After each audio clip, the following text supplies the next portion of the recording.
Baiklah, Assalamualaikum warahmatullahi wabarakatuh. Eh, Perkenalkan, kami dari kelompok yang beranggotakan Tiara Amanda.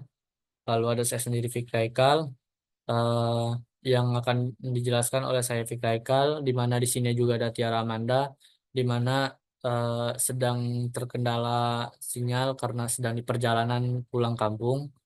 Baiklah, tugas ini mengenai analisis kerusakan perkerasan lentur jalan serta metode penanganannya berdasarkan IKP. Studi kasus Jalan Lejen MT Haryono Jambi. Di sini mengenai latar belakang, jalan merupakan prasarana dalam mendukung laju perekonomian serta berperan besar dalam kemajuan dan perkembangan suatu daerah. Kondisi jalan yang dilalui oleh volume lalu lintas yang tinggi dan berulang-ulang dapat menurunkan kualitas dari permukaan jalan tersebut.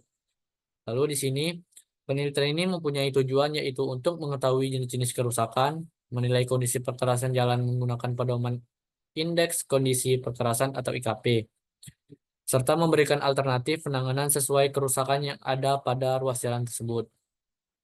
Di sini dengan tujuan mengetahui jenis-jenis kerusakan dan mendapatkan jenis penanganan yang sesuai dengan kerusakan yang ada pada ruas jalan tersebut. Lalu ada rumusan masalah, bagaimana kondisi kerusakan jalan pada perkerasan jalan lentur pada wilayah studi, dan apa perlakuan yang perlu dilakukan untuk menangani kerusakan yang ada pada ruas jalan tersebut. Lalu di sini ada batas masalah yang dapat dilihat. Lanjut, di sini tinjauan pustaka, yaitu tinjauan pustakanya berdasarkan pasal 1 angka 4 Undang-Undang Nomor 38 Tahun 2004 tentang jalan. Adalah prasarana transportasi darat yang meliputi segala bagian jalan termasuk bangunan pelengkap dan perlengkapannya yang diperuntukkan bagi lalu lintas yang berada pada permukaan tanah, di atas permukaan tanah, di bawah permukaan tanah dan atau air, serta di atas permukaan air kecuali jalan kereta api, jalan lori, dan jalan kabel. Lalu di sini ada klarifikasi jalan.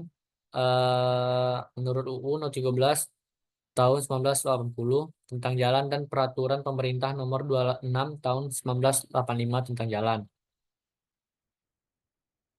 Lalu di sini klarifikasi jalan menurut sistem jaringan jalan, yaitu ada sistem jaringan jalan primer dan sekunder. Lalu di sini ada klarifikasi jalan menurut pasal 8 UU nomor 38 tahun 2004. Ada yang menjelaskan tentang jalan arteri, kolektor, lokal, dan jalan lingkungan. Lalu untuk selanjutnya di sini ada klarifikasi kelas jalan, yaitu ada kelas 1, kelas 2, 3, dan kelas khusus. Lalu kita langsung masuk ke inti pembahasan.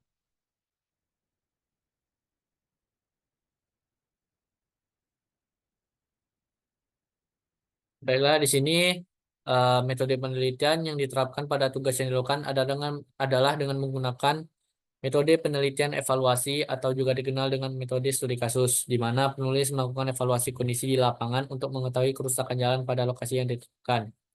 Lokasi jalannya yaitu pada Jalan Lejen MT Haryono, Kecamatan Telanepura, Kota Jambi, Provinsi Jambi. Variabel penelitian yaitu data volume lalu lintas dan kondisi kekerasan jalan. Teknik pengumpulannya eh, menjadi dua macam, yaitu data primer dan data sekunder. Data primernya yang dapat kita dapatkan yaitu data geometrik jalan, data volume lalu lintas, dan data kerusakan jalan. Lalu untuk data sekundernya ada peta jalan, status jalan. Teknik pengambilan datanya yaitu data, data geometrik yang dapat dilihat. Pengamatan pertama melakukan pengamatan, lalu pengamatan kedua memegang pangkal roll meter, kemudian membaca hasil pengukuran, lalu pengamatan kedua membawa alat tulis yang bertugas mencatat hasil pengukuran data geometrik jalan, lalu mengumpulkan data volume lalu lintas yang dapat dilihat seperti pada layar. Lalu di sini ada data kerusakan perkerasan jalan. Lalu di sini ada pengolahan data, yaitu tahapan pertama pemeriksaan letak dan status jalan.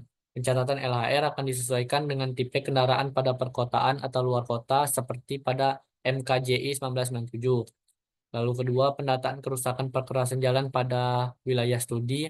Yang ketiga, pengolahan data kerusakan jalan berdasarkan pedoman indeks kondisi perkerasan atau IKP. Lalu di sini ada hasil pembahasan. Dari hasil survei yang didapatkanlah data-data sebagai berikut. Seperti yang dapat dilihat,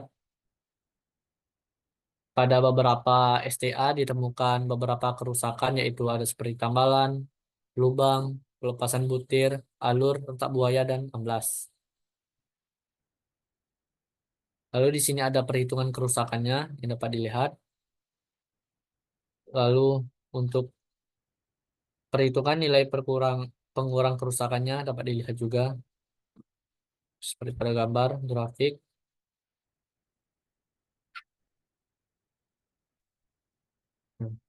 Lalu kesimpulan yang dapat kita ambil yaitu satu, kerusakan pada jalan akan menimbulkan banyak kerugian yang dapat dirasakan oleh pengguna secara langsung karena sudah pasti akan menghambat laju dan kenyamanan pengguna jalan serta banyak menimbulkan korban akibat dari kerusakan jalan tidak segera ditangani. Untuk menjaga agar kondisi jalan tetap pada tingkat pelayanan yang prima dalam melayani arus lalu lintas, maka diperlukan adanya evaluasi perkerasan jalan sehingga dapat diketahui apakah jalan tersebut masih dalam kondisi yang baik ataukah sudah memerlukan program pemeliharaan untuk peningkatan jalan berupa pemeliharaan rutin atau pemeliharaan berkala. Lalu yang ketiga, berdasarkan hasil evaluasi dengan metode IKP PD 01 2016B dapat dilihat sebagian besar jalan masih dalam kondisi baik dan hanya memerlukan pemeliharaan rutin. Namun pada beberapa segmen terutama pada STA 0 plus 350 sampai 0 plus 400 diperlukan rekonstruksi, yaitu lalu saran, pengamatan kerusakan dilakukan pada saat lalu lintas sedang minim kendaraan agar tidak mengganggu penggunaan jalan.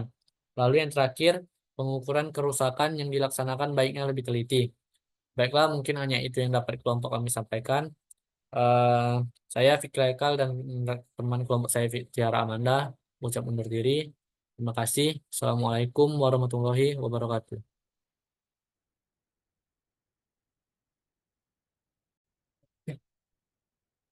Ya, udah.